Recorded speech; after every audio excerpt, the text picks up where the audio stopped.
Hello everyone and welcome to Wings Udan. कैसे आप सब लोग? My name is Yashodhara Singh Jamwal and welcome to my lecture series. So guys, हर दिन इस टाइम पे भी प्रैक्टिस 20 MCQs. लास्ट क्लास में भी हम लोगों ने 20 MCQs को प्रैक्टिस किया था और आज भी हम करने वाले हैं 20 MCQs को प्रैक्टिस. और आज का हमारा टॉपिक रहेगा कन्वेंशनल सोर्सेज ऑफ एनर्जी, जिसमें हम different renewable sources of energy के बारे में बात करेंगे, non renewable sources of energy के बारे में बात करेंगे, न्यूक्लियर पावर प्लांट्स के बारे में बात करेंगे. End of course this is part 1, क्योंकि इसके ऊपर हम बहुत सी एनर्जीज को डिस्कस कर सकते हैं, including the current affairs also. ठीक है, तो शुरू करते हैं आज का हमारा पहला question. The first question is which element is essential for the production of nuclear energy. तो बताइए मुझे क्या है जो सबसे ज्यादा इंपॉर्टेंट है. Is it silicon, carbon, uranium या हाइड्रोजन? तो याद रखिएगा it is uranium. Right, so uranium की अगर हम बात करें तो यूरेनियम डिपॉजिट्स इन इंडिया, तो सबसे पहला जो यूरेनियम डिपॉजिट इंडिया में आया था या फिर डिस्कवर हुआ था या शुरू किया गया था, that was in 1951, which was in your Jaduguda. ठीक है, कहां पे? झारखंड. राइट, अभी भी फंक्शनल है ऑफ कोर्स. राइट, सो याद रखिएगा ये element uranium is the most important element when we talk about nuclear energy. ठीक है, okay. Next up, next is Kudakulam is famous for what? Nuclear power plant, thermal power plant, biosphere reserve, or is it a major port in Tamil Nadu? So Kudakulam सबसे पहले तो it is in Tamil Nadu. Yes, this is 100% correct कि तमिलनाडु में तो है, लेकिन ये major port नहीं है, but it is a nuclear power plant of India in Tamil Nadu. ठीक है, वन ऑफ द इंपॉर्टेंट. ठीक है, all right. Next up, question number 3. The Kakrapar atomic power station is located in which of the following states? Is it Rajasthan, Gujarat, Maharashtra या फिर Karnataka? So जो आपका Kakrapar atomic power plant है, it is in the state of Gujarat. ठीक है, याद रखिएगा. So this is in the state of Gujarat and it is operated under the Nuclear Power Corporation of India, Corporation Limited. Right, so NPC जो है आपका nuclear power corporation limited, मतलब corporation of India of course. Right, उन्हीं के द्वारा जो है ये लुक आफ्टर किया जाता है and this is in the state of Gujarat. Next up, the Kudankulam nuclear power plant कहां पे लोकेटेड है? Is it Gujarat, is it Uttarakhand, is it Tamil Nadu और इज इट मध्य प्रदेश? तो याद रखिएगा कुडाकुलम अगर हम न्यूक्लियर क्या कहते हैं न्यूक्लियर प्लांट की अगर हम बात करें तो it is in the state of Tamil Nadu. और हाल ही में ये न्यूज में भी था बिकॉज इनका और रशियन गवर्नमेंट का कुछ एग्रीमेंट्स के ऊपर चर्चा हो रही थी. और जो ये न्यूक्लियर पावर प्लांट है वो बना ही टेक्निकल असिस्टेंस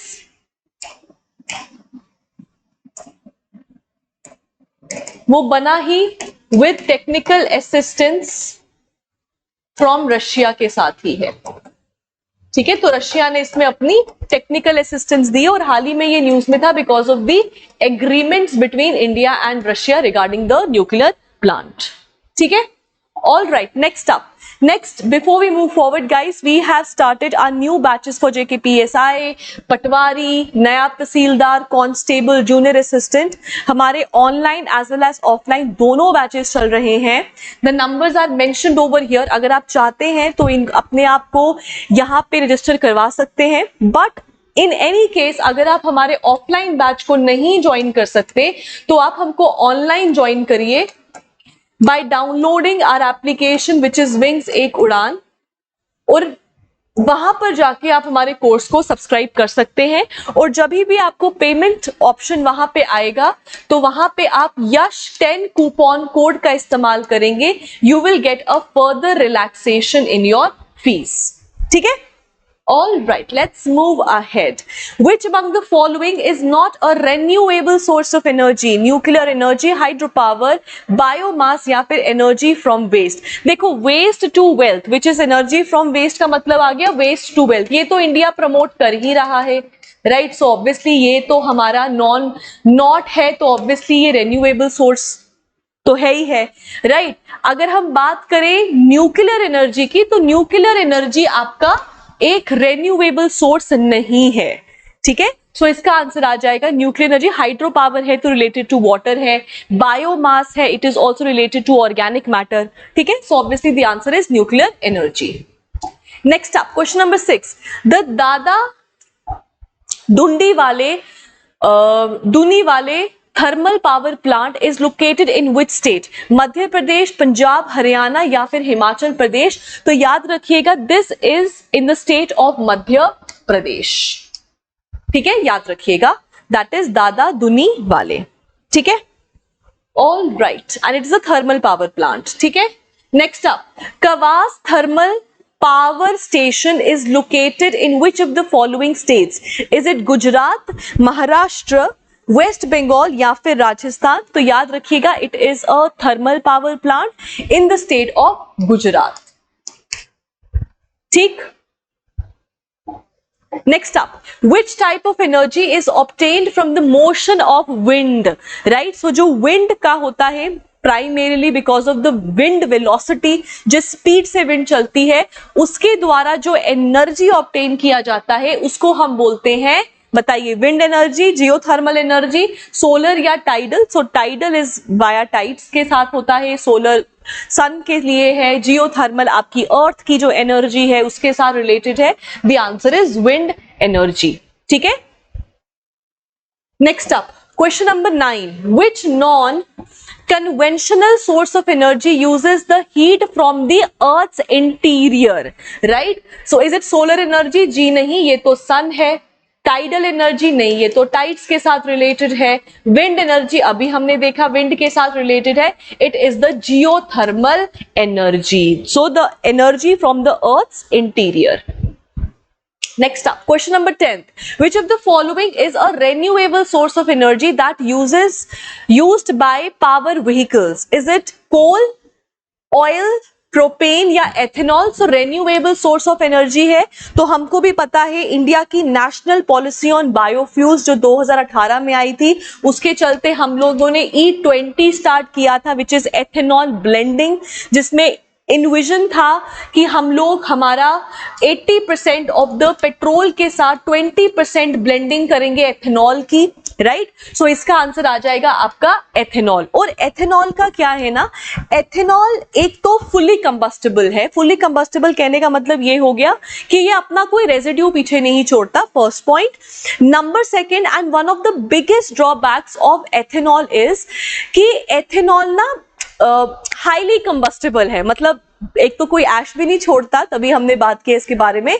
और हाईली कंबस्टेबल होने का मतलब ये हो गया कि इसके ट्रांसपोर्टेशन लॉजिस्टिक्स के टाइम में अगर थोड़ा सा भी एक्सपोजर हो जाए तो ये बहुत जल्दी आग पकड़ लेता है। सो this is one of the primary reasons जिसकी वजह से एथेनॉल का ब्लेंडिंग किया जाता है।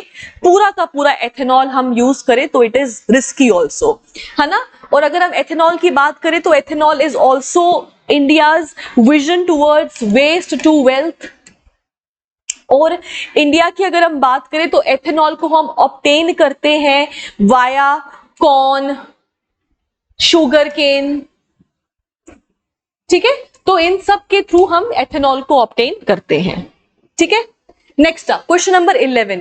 But before I move forward, guys, our JK PSI Inspector batch has also started, both online as well as offline mode. हमारे online में जो course है उसमें all the videos are new recorded videos. आपको कोई भी वीडियो पुराना नहीं मिलेगा, जो हम रिकॉर्ड करते हैं वही अपलोड होता है और हर दिन आपकी वीडियोस आती हैं, ठीक है?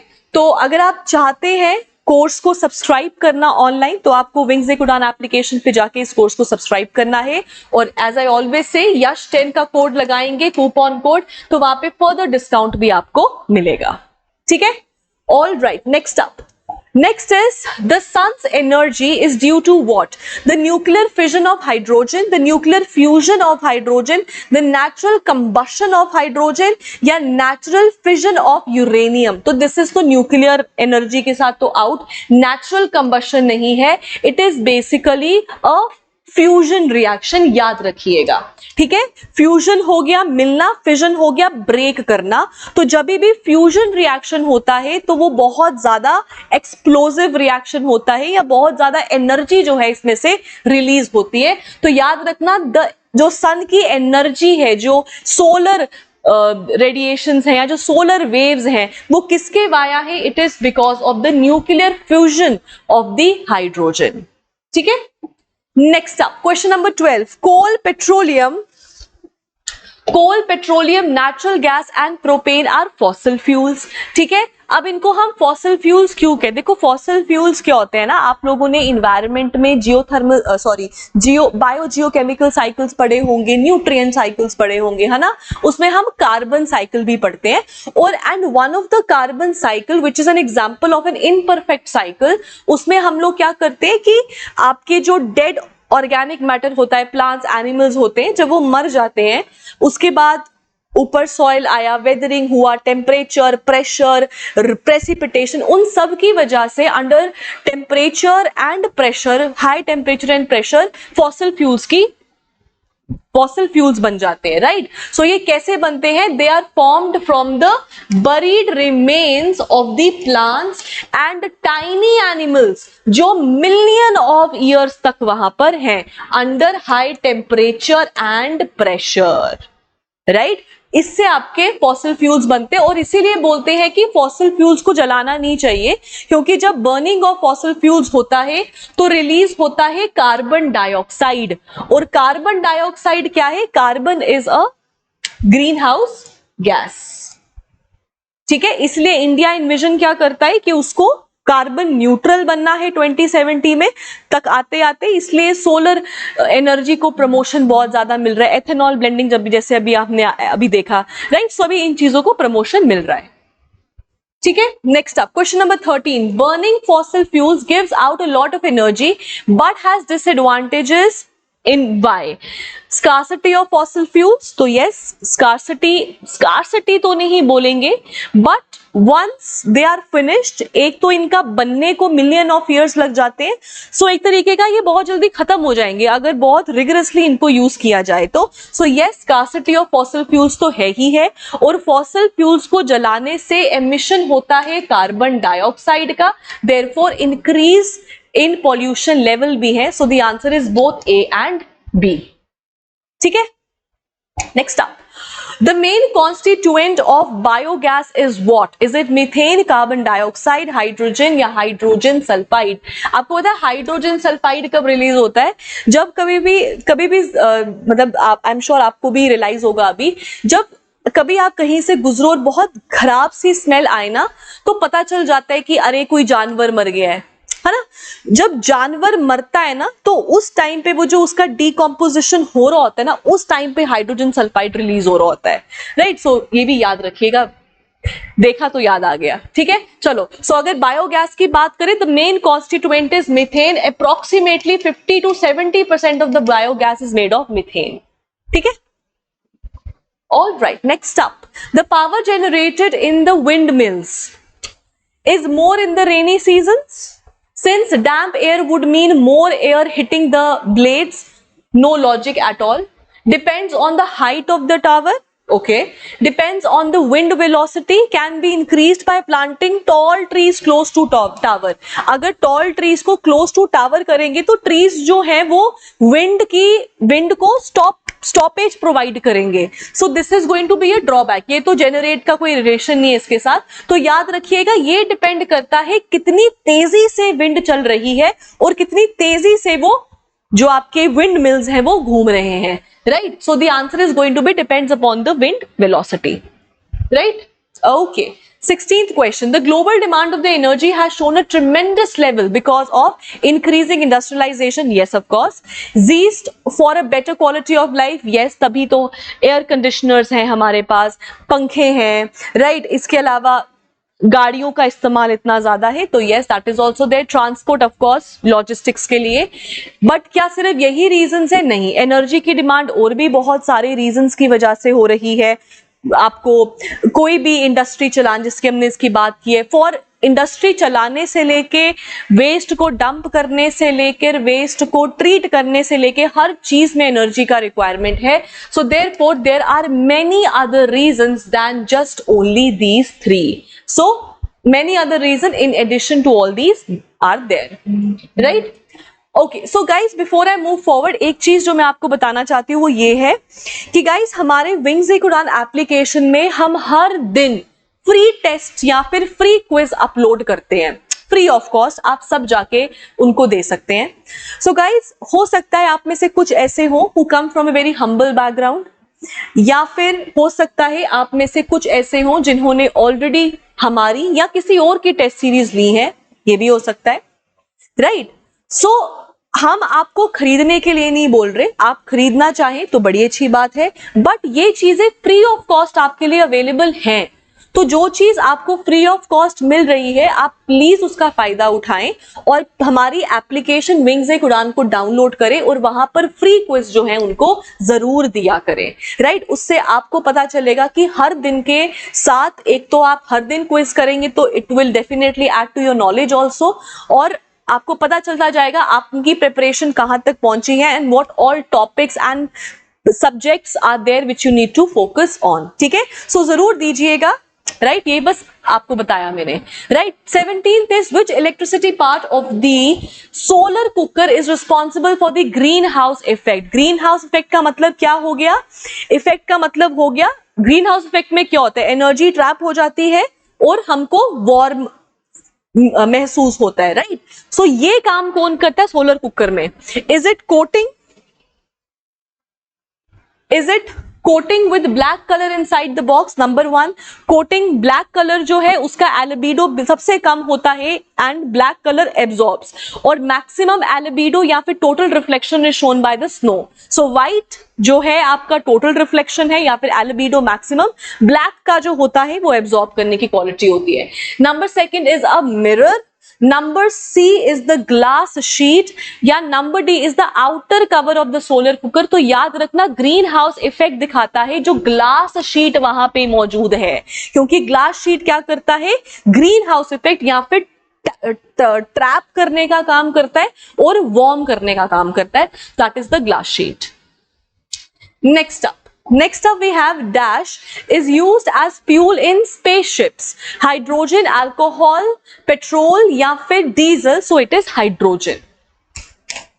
ठीक है? Next up 19th, net primary productivity in plants क्या होता है? हमने पढ़ा है प्राइमरी प्रोडक्टिविटी होता है, प्राइमरी प्रोडक्टिविटी होता है और एक होता है secondary productivity, right? Primary productivity is gross primary productivity and net primary productivity. Net primary productivity होता है जो टोटल ऑर्गेनिक मैटर स्टोर्ड है प्लांट्स में, क्योंकि यही वो ऑर्गेनिक मैटर है या फिर मान लीजिए आप बायोमास है जो आगे कंज्यूमर्स में जाएगा, right? So the answer is rate of storage of organic matter in plants. Guys अगर ऐसा कोई भी टॉपिक होता है ना जो आपको पढ़ने का मन करता है या आप समझना चाहते हो तो कमेंट्स में लिख दीजिए करें। और पिछले वाली वीडियो में तो सबने इतने अच्छे स्कोर्स बताए, मैं आपको ना बताऊं भी उनके नाम जिनके मैंने कल में देख रही थी, तो मुझे बहुत अच्छा लगा, बहुत अच्छे अच्छे स्कोर्स हैं। जैसे नेचर लवर जो है उनके 17 हैं, जागृति जी के 20 हैं, 18 आउट ऑफ 20 होता है, आप 20 आउट ऑफ 18 कर दे कोई बात नहीं, बट आई अंडरस्टैंड इट्स 18।